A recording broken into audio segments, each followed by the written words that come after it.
What's up, Lego builders? Welcome back to my channel. Today I'm going to be reviewing the Lego Star Wars AT-ATE. Set number 75019. It has 794 pieces. It came out in 2013 for $90 US. It also includes these 5 minifigures. The vehicle itself was featured in Star Wars Episode 2, Attack of the Clones, and more heavily in the cartoon series, The Clone Wars, where it was the workhorse of the Republic Army being used as a troop transport, main battle tank on all kinds of different terrains. It was even briefly used in some space battles. So it's got some great features, some great minifigures. I'm really excited to show it to you guys. So without further ado, let's get reviewing. We're going to start today with the front cockpit here. This is the most colorful part of the ship. So you can see it's got a lot of dark red, some black here, and a lot of gray and light gray contrast. So the cockpit itself is fairly small. Comes out like this. It's got a seat and some levers for the driver. Just stick the driver on here. It's really convenient how the seat comes out with the driver. That way you don't have to try and ram your fingers in there to put a guy in there. Just stick them on here, and it doesn't click into place. It slides back in on that peg, which goes into this hole like this. Just puts him securely back in his cockpit. Some nice clear glass paneling here on the front and on each side. That way it allows him a good view of where he's going. The cockpit itself is protected by these 4 ball joint turrets. Whoops. The barrels themselves are a little bit fragile, which are able to rotate on these ball joints, which makes them very versatile in protecting the front cockpit here. It can be moved and positioned in all different kinds of ways. So the side here, not a whole lot of detailing. Pretty simplistic. You've got some stickering right here, up on top here. The legs themselves don't have a whole lot of mobility, really just the back and the forward motion. Most of the mobility is here at the ankles. You can see you can spin it around and move it like that. These front legs and back legs just kind of hang there, which is kind of sad. I wish we could be able to pose them a little bit. That way you could put it in walking mode and not just stationary mode. The back here has 2 more ball joint turrets with the fragile barrels again, which are able to move like that. They don't go very low down, so you're going to have to rely on your ground troops for protection back here, unless it's aircraft, and they're pretty effective.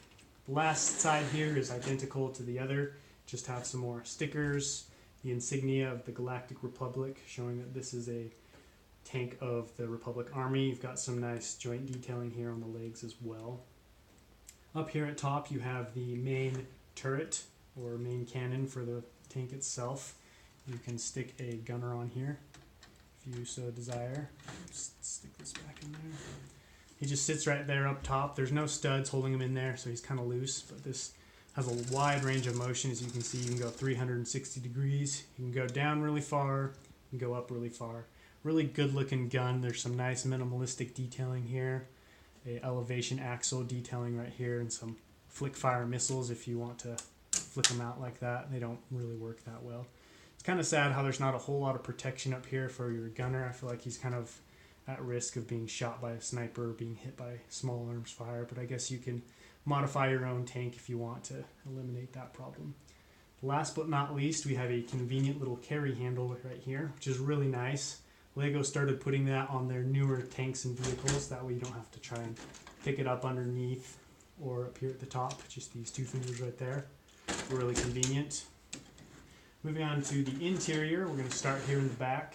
This lifts up on 2 separate hinges. You have a clicking hinge right here and a peg and hole hinge up here. That way you can pose it in different ways if you want to use your guns still while you're deploying the troops.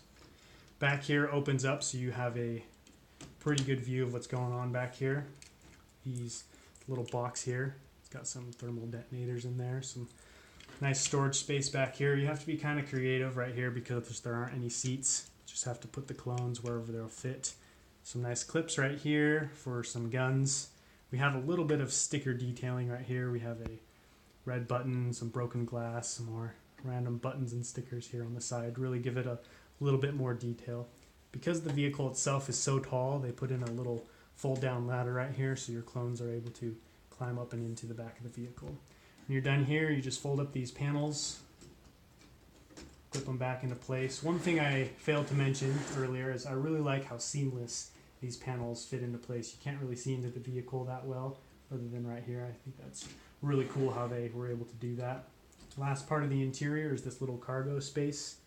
Holds some flick fire missiles that you can use to replace these ones once they've been fired. Not a whole lot of space in here, really only room for the missiles. Can't really even put a guy or anything down there. Fairly small.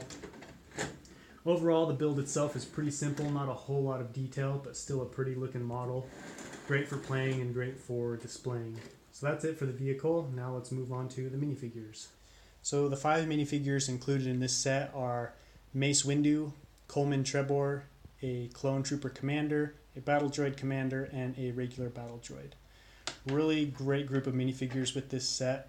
These 4 are exclusive to this set. This one you can find in other sets. But my only complaint would be, instead of getting 2 Jedi, I wish they would have replaced one of the Jedi with a generic Clone Trooper. That way, if you want to build your own army, you can buy multiple of this set without amassing an army of the same Jedi over and over. But other than that, great minifigures, and let's take a look at each one individually.